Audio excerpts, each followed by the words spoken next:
So I wanted to give just a quick demo about how I use my Jade facial roller as well as my more newly acquired rose quartz gua sha plate. I feel like there's, lots of tutorials already sort of on YouTube and blog posts about how to use these sorts of things, although I feel like the advice can kind of vary. So from my own research and experience and having had gua sha done on my face, I'm going to just show you sort of my technique and what I believe to be the best way to use these tools. They're not something that I want to overuse. I would say I use them sort of in conjunction once or twice a week, particularly on a day after I've done maybe an exfoliation or a mask, help the muscles of the face relax, get things moving, help your serums and oils penetrate a little bit deeper. And that's sort of basically the idea behind using these sorts of things, is they are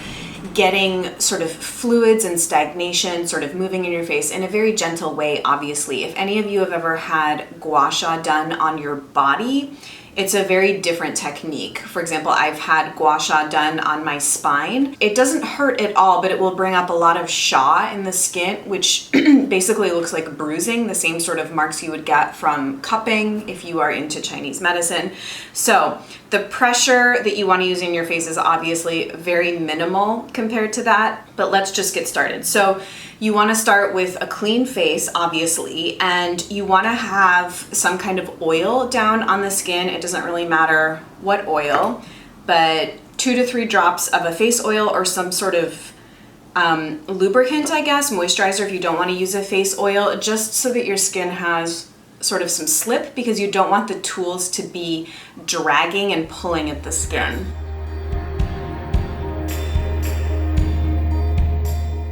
So this is just obviously something really nice to do after you've already done your skincare routine at night and your face is sort of already loaded up with product. So I'm going to start with the gua sha plate, because since I have had this in my life, I actually prefer it to do the bulk of the work on my face compared to the face roller. So what I do, these come in sort of all different sorts of shapes and cuts and things like that. This is just the one that was given to me when I was at Great Jones Spa in New York. I've seen them kind of look more like a rectangle with divots in the middle, but the way that I use this one is I take this sort of curved edge, and this is important, and this is also where I've seen sort of equivocal advice online. Some people say you start from the forehead and go down. No. You want to start always at the bottom of your face, because what it does is it will open up channels for fluids or anything that gets moving to drain downwards. You kind of think of your face as symmetrical, and you sort of are going to work on half and half. So I tend to start on my left for whatever reason. You take the edge of the plate and you very gently trace along the jaw and then drag down. So that's the basic movement. Now the pressure is much lighter than I think you would think that it needs to be. I actually find that if I do anything other than lighter pressure, this actually, much more than the Jade face roller, brings up heat in my skin, and this will vary from person to person based on your constitution, your Ayurvedic type, your Chinese medicine type, if you're thinking in those terms, but this doesn't bring out heat in my skin and this does. So they clearly are having different impacts, at least on me, but you just want to be very gentle. I don't go over the same spot more than 2 or 3 times. So again, it's a very gentle movement, and then you just pull down the neck. Then you just kind of want to slowly work up, drag out, and pull down the neck. So it's always up, down.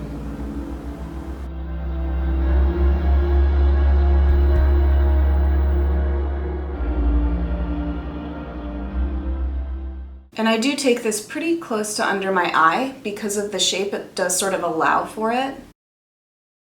And then sometimes I'll kind of come around the nose.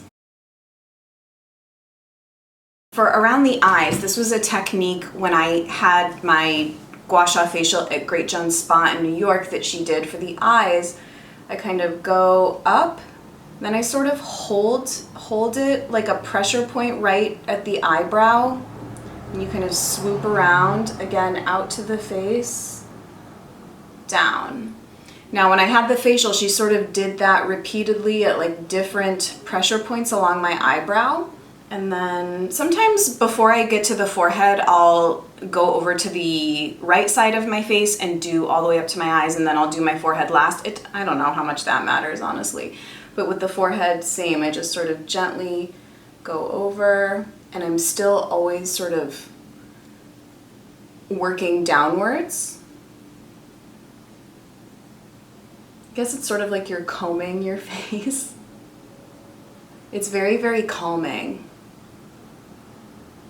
But when I had the gua sha facial, I could feel my face getting quite hot, actually, as could the esthetician. She ended up doing a cooling mask on me afterwards. So you just have to be sort of quite, I don't know, in relation and in conversation with your skin to assess as you go along. So now I'm just going to switch to this side of my face and do the same technique. Up the jaw, down.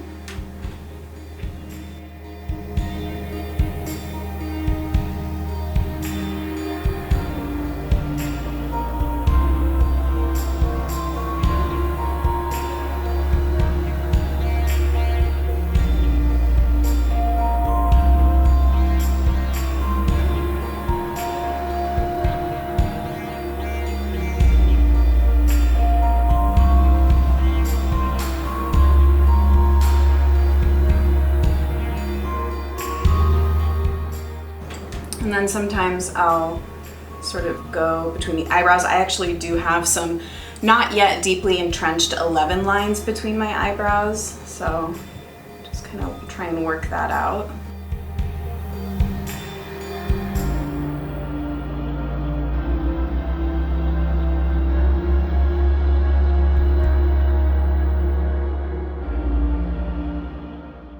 And then at the end, I just sort of like to pull everything down the neck.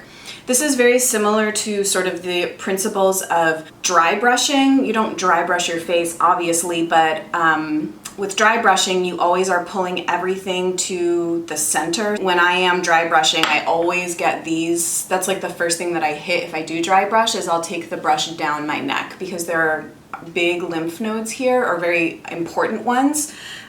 So when I dry brush down my neck, and then I make sure to get in the armpit lymph nodes, and everything with that is moving towards the heart. By comparison, something like this I find to be quite cooling on the face. Now, before I had the gua sha plate, I was just using this, although truthfully I didn't use it as much as I've been using my gua sha plate. I don't honestly care for the longer end of this as much. But you could use just sort of the same techniques. Just want to roll out. Feels actually very, very nice after the bit of heat that the plate generated in my skin. What I do still really enjoy this for is the smaller end, because I find it very, very nice for going around my eyes after I've done a little bit of gua sha. So it just feels really good and cooling to very gently roll under the eyes. I very gently go kind of along the orbital bone. And again, you just always want to be rolling outwards.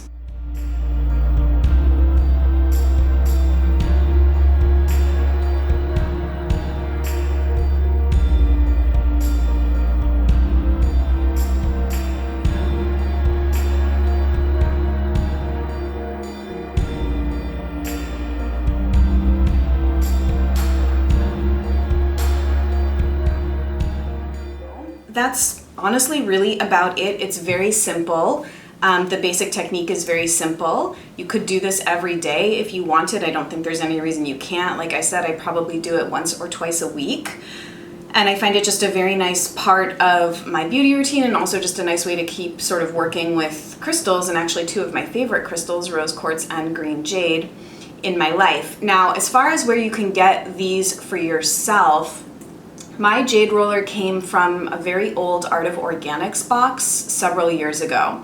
I don't even know the brand or anything, but the closest thing that exists to this that I have found are the Yuling double facial rollers off Cult Beauty, and that was actually the face roller that was on my wish list before I got this. Then Energy Muse, who I did the larger video on incorporating crystals into beauty routines with, they have a single end face roller, so it would only have this end, it doesn't have the smaller end, for $24.88. And it's a sort of a darker green jade as opposed to this sort of lighter green jade. I sort of personally prefer the lighter green jade, but everyone's proclivity with these things will be a little bit different. If you just kind of go into Google and type jade face roller or rose quartz gua sha plate, most of what comes up is off Amazon. Now, I've heard very mixed reviews of people that have gotten these sorts of facial tools off Amazon. So I'm not sure it's personally the route that I would go. I guess I would say buy off Amazon at your own risk. It seems like the quality is probably not great, so I think you're better off doing Cult Beauty or Energy Muse. Those are sort of the only two reputable sources that I know of at the moment, but if others cross my path, or please share in the comments if you have a reputable sort of distributor or seller of these. As far as the gua sha plate, I really love mine. Like I'm saying, it was a gift. I'm sort of at a loss for where to direct people. I'm not sure Energy Muse carries gua sha plates, and again, most of what comes up if you search for it are through Amazon. I'll keep my ears to the ground and try and keep you updated if I hear of a good source for these.